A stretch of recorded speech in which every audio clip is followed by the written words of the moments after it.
Good afternoon all. Our newly started skills training initiative brings us one step closer to CADRRE's vision of extending support and education spanning the entire lifespan of individuals with autism. Currently, we function in a spacious two-storied building with students of the teen and the preteen groups aged between 6 to 18 years.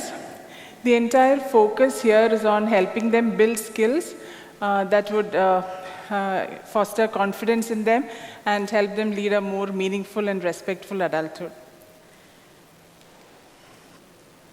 A typical day at CADRRE starts at 9 a.m.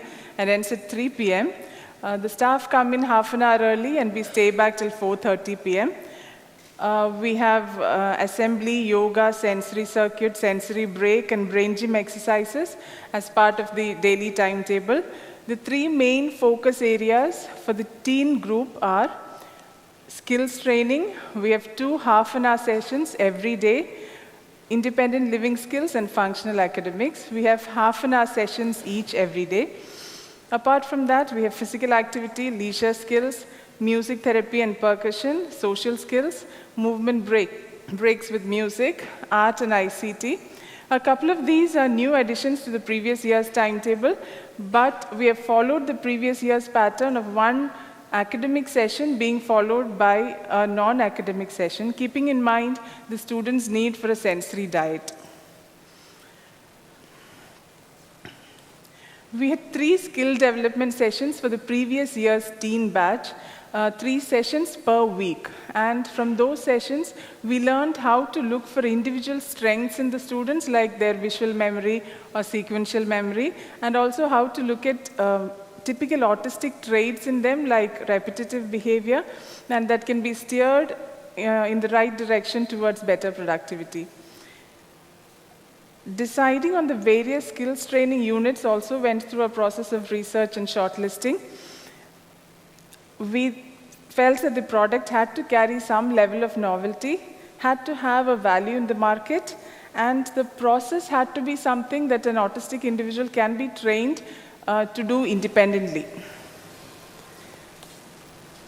Now, the various skills training units that are fully functional in CADRRE right now are: we have soap making, we have decoupage. It is the art of cutting small pictures out of paper and transferring them permanently to wood, glass, etc. We have an art studio with easels, canvases, and a good supply of paint. We have culinary skills training.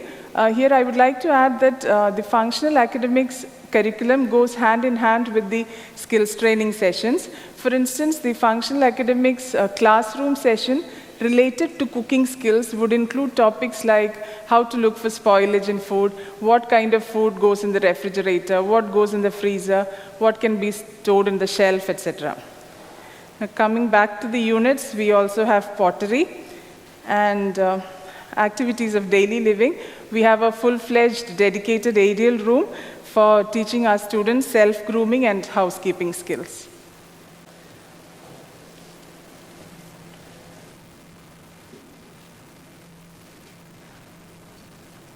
Training and activities of daily living at CADRRE. The activities of daily living has 2 major components: the basic ADL and the instrumental ADL. The basic ADL includes eating, dressing, toileting, grooming, and other self-care.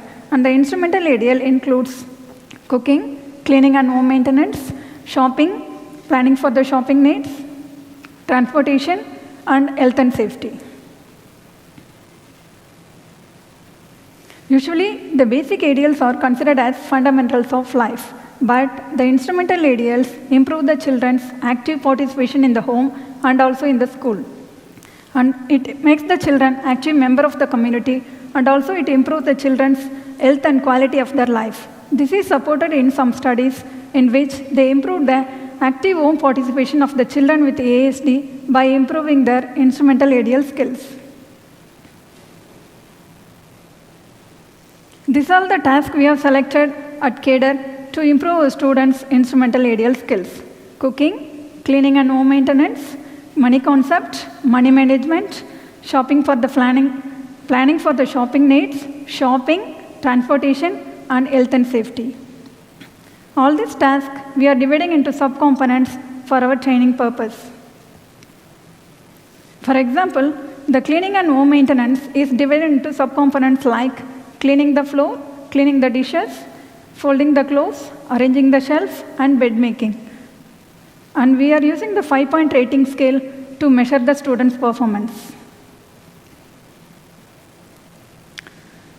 Training and approaches. We are using the training and approaches based on the evidence, visual models. We are using the visual models for our students to improve their task orientation and to make them understand the steps involved in the task. And in some research, they use the visual models approach to improve the shopping skills and other instrumental ADL skills and also the cooking skills for the students with ASD. Under effort, the cooking independency was significantly improved by using these visual models. And also we are using this skill training approach.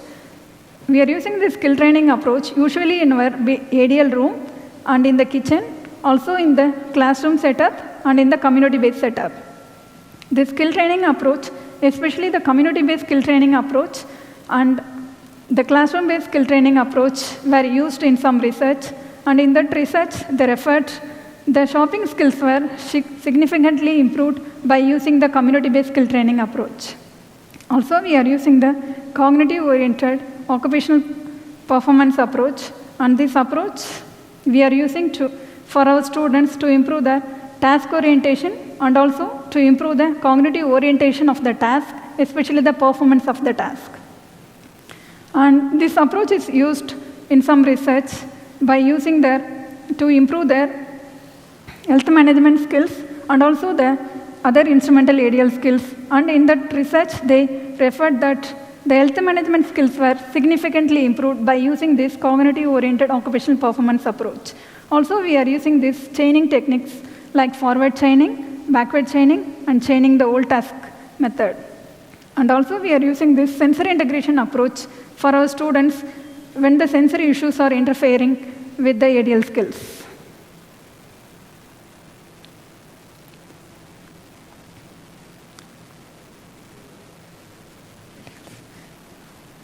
Here we can see a small video of our student that he is able to perform a simple home maintenance task with the therapy supervision.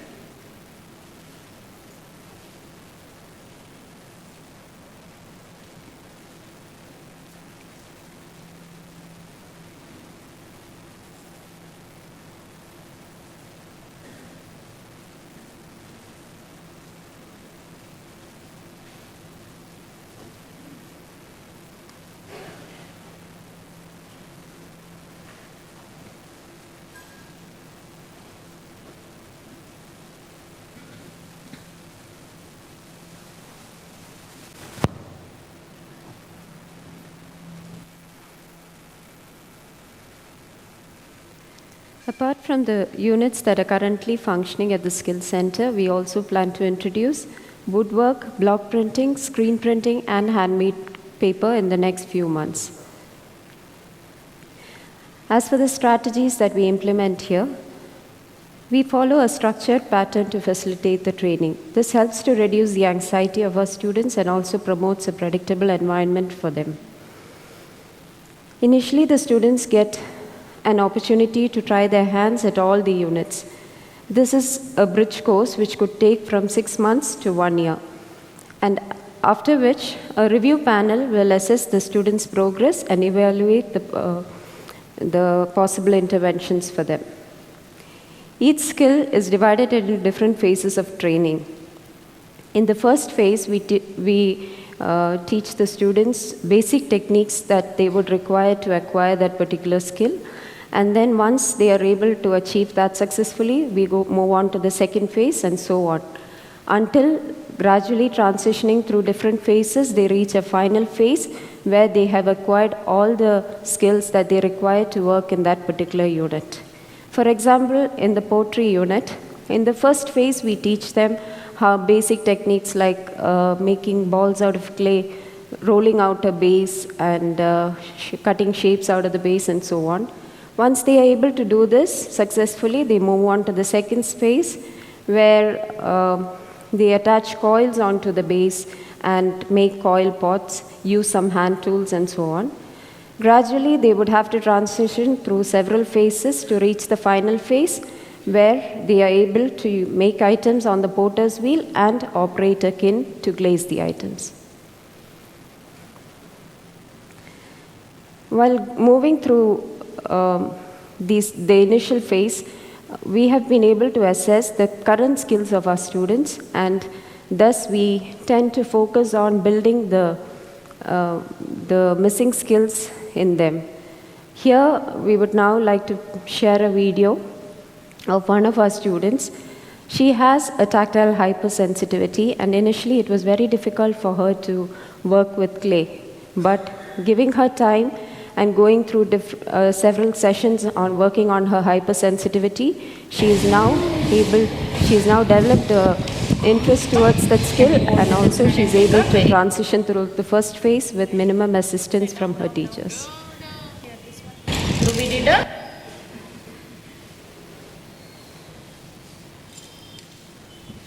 good job. Very nice. Keep rolling. Good job. Can we keep in front there?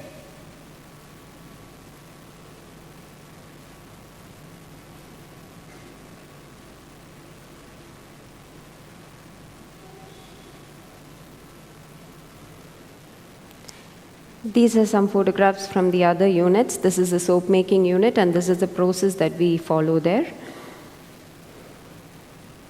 This is one of our students at the art studio. And next, I'd like to play a video from the decoupage unit. I'm happy to mention that the coasters you have received in your delegate kit are done by the students at the Skills Center.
To conclude, what we aim for our students at the Skills Center is to help them face real-world opportunities. We hope to look beyond their disabilities, focus on what they are capable of, and to help expand the possibilities around them. Thank you.